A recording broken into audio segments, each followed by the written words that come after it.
Құрметті оқушылар, 8-ші сынып қазақ әдебиеті пәні. Бүгінгі біздің тақырыбымыз Шәкәрім Құдайбердіұлының еңлік кебек дастанының махаббат және дәстүр деп аталады. Бүгінгі сабақта шығармадағы материалдық және рухани құндылықтарды заманауи тұрғыда салыстырасыздар, жаңашылдығына баға бересіздер. Тірек сөздер: көркем шығарма, материалдық және рухани құндылықтар, заманауи, жаңашылдық. Оқушылар, бірінші тапсырма. Еңлік кебек дастанының заманауилығы мен жаңашылдығы неде? Дәстүрге бай, поэмада рулар, олардан шыққан тарихи тұлғалар аталады. Жер-су атауларының мол кездесуі. Ескі салт дәстүрді бұзу, ата-ана разылығы. Қалай ойлайсыздар? Қай жауабы дұрыс? Комментарияға қалдырсаңыздар болады. Мұндағы ықтимал жауап ескі салт дәстүрді бұзу. Яғни сіздерге сұрақ: қандай ескі салт дәстүрді еңлік пен кебек бұзды? Екінші тапсырма. Берілген үзіндідегі рухани құндылықты анықтап, қазіргі заманмен салыстырыңыз. Бағалау критерийі: шығармадағы рухани құндылықтарды заманауи тұрғыда салыстырып, жаңашылдығына баға бере алады.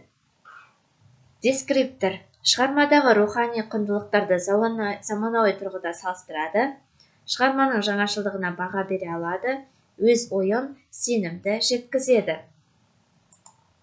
Ендеше үзіндіні оқиық.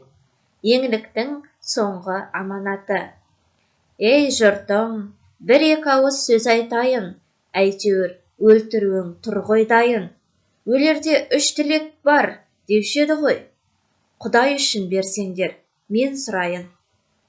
Кебекпен мен азғана араздастыр. Өлген соң бірге қосып таспен бастыр. Мына бала, тобықты баласы ғой, мұны өлтірме, Кеңгірбай биге тапсыр. 3 тілегін алсын, деп жұрт кеңесті. Бердік деп екеуінің қолын шешті. Құшақтасып, қош айтысып, ал енді өлтіре бер, мейлің десті. Екеуінің мойнына арқан салып, 2 аттың құйрығына байлап алып, матайлап, ұран салып, шулап, өлтіріп, бір төбеге қойды апарып. Тастады бесігімен баласын да, обалға өшіккен ел қарасын ба, еңлік кебек моласы бүгінде бар, Таймақпен Ералының арасында. Надан жұрттың болады, діні қатты, Қабекеңе тапсырмай аманатты, шеткі ақшоқы басында қалған бала, шырқырап, күн батқанша жылап жатты. Жуан таяқ баланы түнде білді, түн ішінде жиылып атқа мінді, таң ата келіп іздеп таба алмады, қисыны біреу ұрлап кеткен сынды. Ал оқушылар, берілген үзіндіні оқыдық. Біздің негізгі тапсырмамыз үзіндідегі рухани құндылықты анықтап, қазіргі заманмен салыстыру болған. Енді менің жауабымды тыңдаңыздар. Аманатқа жасалған қиянат, яғни еңліктің тілегін бердік деген жұрттың уәде Құдай аты екендігіне мән бермей, баланы төбе басында қалдырып кетуі. Қазақта аманатқа ешқашан қиянат жасалмаған, ол орындалған. Шығармада еңліктің соңғы тілегін орындалмады. Біздің заманымызда да аманаттың ұмытылып кететіндігін баса айтуға болады. Автор шығарма арқылы кейде қызу қандылықпен ең басты нәрсені кейін аңғаратынымызды айтқысы келді ме екен? Кім білсін? Сіздердің жауаптарыңыз қандай? Оқушылар ойлана отырып, мұқият үзіндіні қайта оқып отырып, жауап береміз. Келесі 3-ші тапсырма. Еңлік пен кебектің шыққан ортасына өзіндік баға беріңіз. Енді өлең жолдарына назар аударайық. Еңліктің шыққан ортасы. Атым еңлік, мына шал менің әкем. Малы көп, бірақ еркек баладан кем. Жасында бұл да өзіңдей батыр еді. Қор болып, осы күнде әркімге жем. Нағашым бай жігітте ер қабанбай, шешемді де берген жоқ бай таба алмай. Ес білмейтін ескіге кез болыппын, жайды білер, жақсыға қосақталмай. Кебектің шыққан ортасы. Ту тіккен тобықтының қосбасшысы, жуан таяқ тоқтамыс деген кісі, жамағайын жақыны сол кісінің, бар екен кебек деген бір інісі. Ол кебек мықты болған жас басынан, тоқамда тастамайды өз қасынан. Жасы бала болса да жаны отты, деп артық көріп не сабаз жолдасынан. Поэманың толық нұсқасын оқыдық.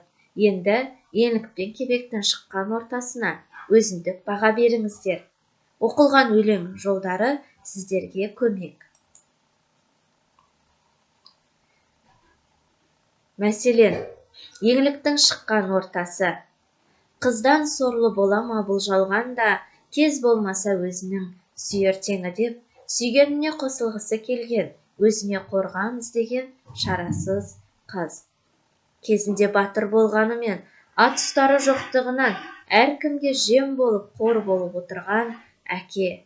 Сондықтан еңліктің әрекетін жар ғана емес, өзіне қорғаныш іздеуі деп айтуға болады.